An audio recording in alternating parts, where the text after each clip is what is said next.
Welcome to this third video of the series on cluster analysis. I request you to kindly watch previous two videos of the series.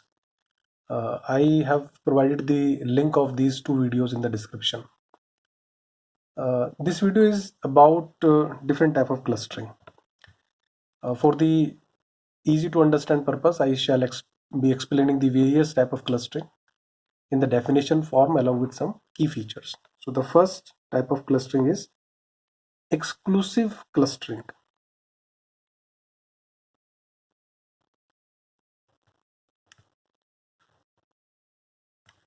So as the name is suggesting, in exclusive clustering, the object and the people are assigned to single cluster, or the object or the people belong to one cluster exclusively.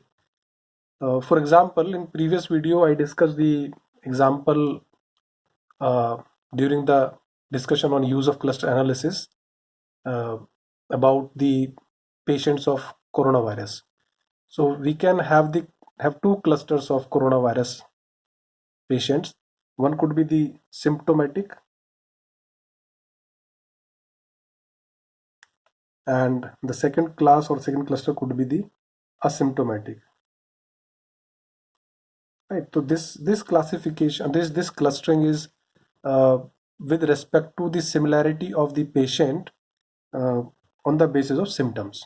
So more the similarity of the patients in terms of symptoms, they could be symptomatic, and if they are not very close to the symptoms, they could be the asymptomatic.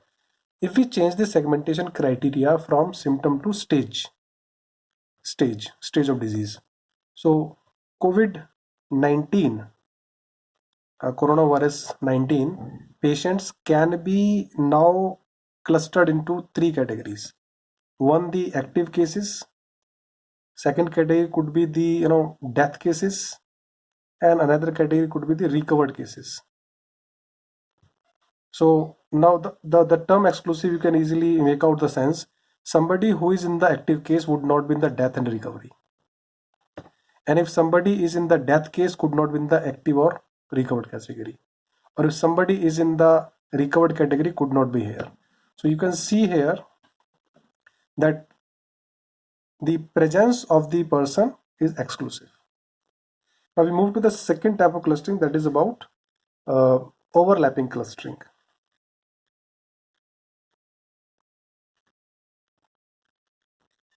Many time it is also called non-exclusive clustering.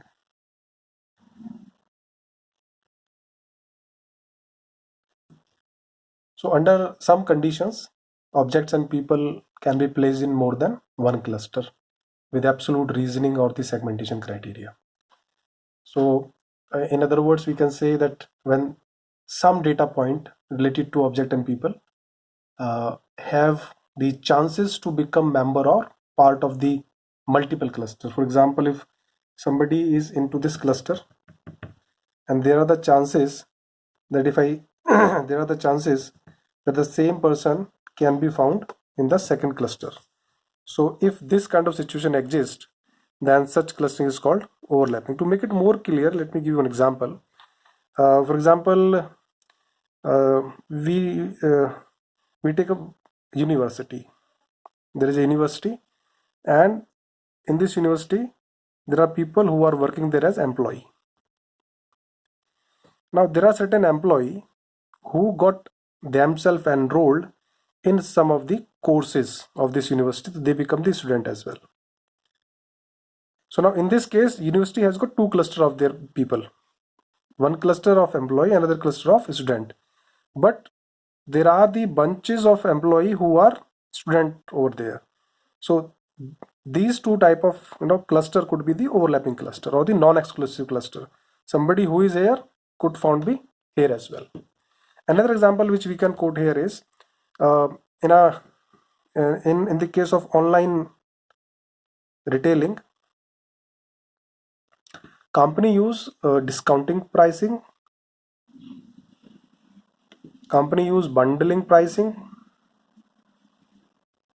and company use unit pricing.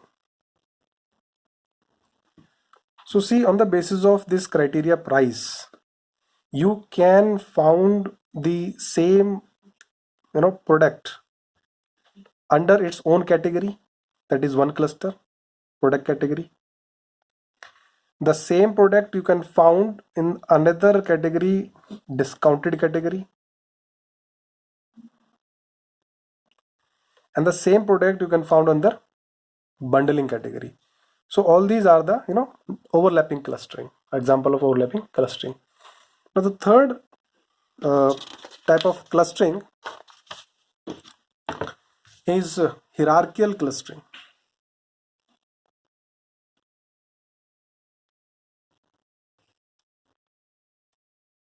or it is also known as nested clustering. This is widely used methodology of clustering. So in this type of clustering, each cluster further have subclusters. The key point over here is each cluster further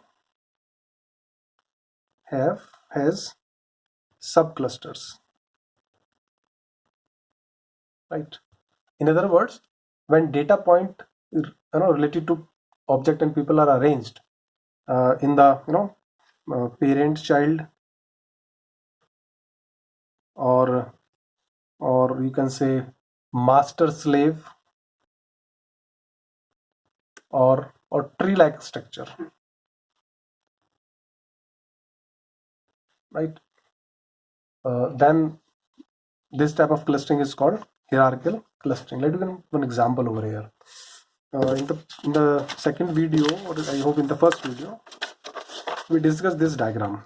So this is this is the market. It has got some people who are denoted by square, some are denoted by circle and triangle and then star. So we can have the cluster out of it like this way. We can have three clusters like these three I am drawing over here.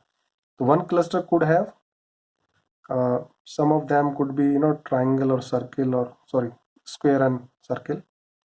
Another cluster circle and triangle.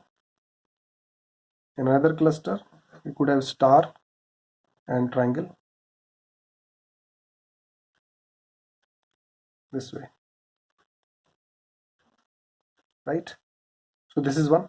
Now further we can divide this cluster into subcluster, wherein I can have only square or the circle.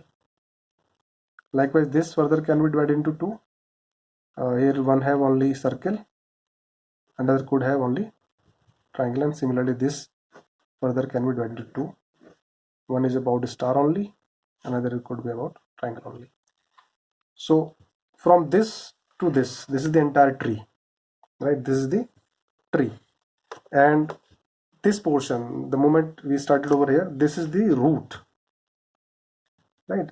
So root represent total clusters and subclusters, and this first layer, this is called the node. So node basically represent the cluster, and below to node there are subclusters. So when we do the clustering in this manner, this fashion, this is the example of hierarchical clustering, and we have two approaches to this one. One is agglomerative and another is divisive clustering. So I will discuss these two approaches in the session on how to conduct cluster analysis. Now there are two more type of clustering which are fuzzy clustering and complete and partial clustering.